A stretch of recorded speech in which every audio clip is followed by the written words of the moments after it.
Allô, moi c'est Julie et bienvenue sur Julie Nadeau Télé, l'endroit pour t'inspirer à être le parent dont tes enfants ont besoin pour s'épanouir et rayonner.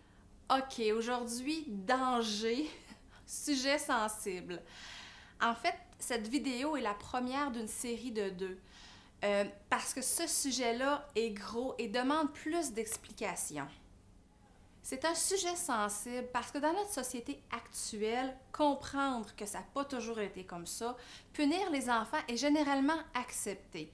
Tu t'en doutes bien, j'ai plutôt une attitude bienveillante qu'une attitude contrôlante et autoritaire avec mes enfants. Mais ça n'a pas toujours été le cas. Quand les enfants étaient très jeunes, j'utilisais la technique du 1, 2, 3. On compte jusqu'à 3, puis si à 3 l'enfant n'a pas arrêté le comportement qui nous dérange, ben on le retire tout simplement. Mais même à ce moment-là, je voyais la peur, je voyais la douleur, les larmes dans leurs yeux, puis ça me faisait vraiment me sentir tout croche. Peut-être que toi aussi tu le sens. Comme toi, j'étais dans un cul-de-sac, parce que je connaissais rien d'autre que le modèle d'autorité que j'avais vécu. Alors, comment faire pour faire autrement?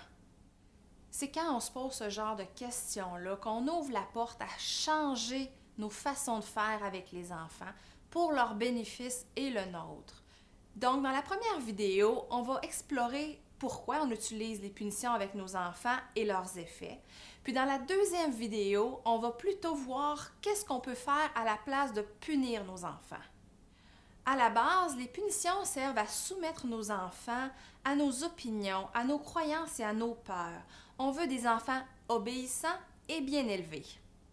On punit nos enfants pour qu'ils apprennent à distinguer le bien du mal, aussi à se contrôler, à être prudents, puis on veut diminuer les mauvais comportements et augmenter les bons comportements. Pourquoi on utilise les punitions? Bien, comme je disais tantôt, c'est ce qu'on a vécu, un modèle d'autorité avec des punitions, c'est ce qu'on connaît. Puis c'est difficile de faire autrement parce qu'un modèle d'autorité imprègne en nous des peurs qui, concrètement, nous barrent la route pour changer notre recette et faire autrement avec nos enfants. On utilise aussi les punitions parce qu'on croit que ça fonctionne. Mais si ça fonctionne si bien que ça, pourquoi est-ce qu'il faut sans cesse continuer? Même que souvent, on doit user de notre créativité pour trouver une punition encore plus grosse qui va faire encore plus mal pour s'assurer d'obtenir les comportements qu'on désire. Ce qu'il faut ajouter à ça, c'est le stress et la fatigue. Parce que quand on est stressé, on est fatigué, on a beaucoup plus tendance à punir les enfants pour obtenir les comportements nécessaires à notre repos. OK, on est tous ici des parents bien intentionnés. On a à cœur le bien-être de nos enfants. Alors, je vais t'expliquer pourquoi les punitions qu'on utilise ne fonctionnent pas à obtenir les comportements souhaités. Les punitions, en plus de les mettre en colère contre nous et de nuire à la relation qu'on a avec notre enfant, ça leur enseigne d'utiliser le pouvoir pour résoudre leurs problèmes. Puis ça, c'est quelque chose qu'on ne veut pas nécessairement. Puis comme je disais tantôt, au fil du temps, l'effet des punitions diminue, puis on doit augmenter toujours sans cesse. Les punitions font en sorte que l'enfant est centré sur sa douleur plutôt que sur la peine qu'il a fait à son frère. Puis même si on explique à notre enfant comment son frère se sent, la punition efface tous les bienfaits qu'on aimerait qu'il apprenne, soit d'avoir de l'empathie pour les autres.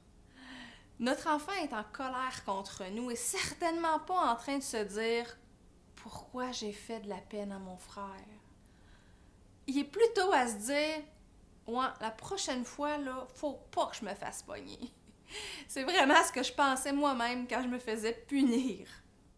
Le pire dans tout ça, c'est que ça abîme vraiment la relation qu'on a avec nos enfants. Parce que ça les rend confus entre un parent qui est tendre, qui les aime, et le parent qui leur impose volontairement de la douleur. Ils peuvent comprendre et porter toute leur vie que de causer à l'autre de la douleur fait partie de être aimé et aimer. Les chercheurs ont constaté que les punitions sont des techniques inefficaces à long terme pour éliminer les comportements non désirés. Alors, qu'est-ce que nos enfants apprennent des punitions? Par les punitions, les enfants apprennent que les adultes en général ont le pouvoir de le contrôler.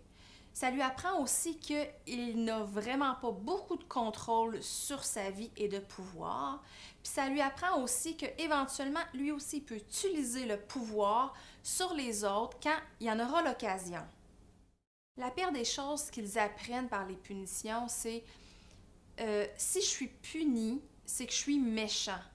Puis, comme mes parents n'aiment pas les enfants méchants, ben mes parents ne m'aiment pas vraiment, réellement, comme je suis. Faut pas oublier aussi que les punitions, quand on punit notre enfant, on adopte un comportement agressif. Ce même comportement agressif qu'on interdit à nos enfants, ça n'a comme pas vraiment de bon sens. Un fait irrationnel est que souvent, généralement, on est contre les punitions physiques, mais on n'est pas contre les autres types de punitions. C'est pas parce qu'on voit pas les coups sur le corps d'un enfant que ça ne lui fait pas mal. En terminant, je vais pas te laisser là avec ta culpabilité parce que si tu es comme moi, avant d'arrêter d'utiliser les punitions, ça se fait graduellement. Premièrement, je vivais beaucoup de culpabilité aussitôt que j'élevais la voix, aussitôt que je me sentais dans cet inconfort-là qui était en dedans de moi. Rappelle-toi que c'est un réflexe, c'est en dedans de toi, c'est souvent plus fort que nous. Il faut du temps avant que ça puisse diminuer. Puis plus important que tout, si tu as écouté jusqu'ici, c'est parce que tu ne veux plus utiliser les punitions, tu veux changer ta façon de faire avec tes enfants, avoir de meilleures relations avec toi. Donc tes enfants sont chanceux d'avoir un parent comme toi qui a le courage de changer les choses.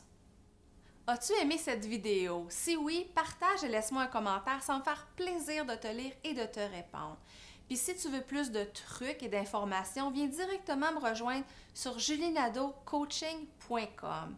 Mais assure-toi de t'abonner pour recevoir les dernières nouveautés directement dans ta boîte de courriel et les trucs plus personnels que j'écris seulement dans mes courriels et seulement à mes abonnés. Continue de croire en tes enfants et en toi.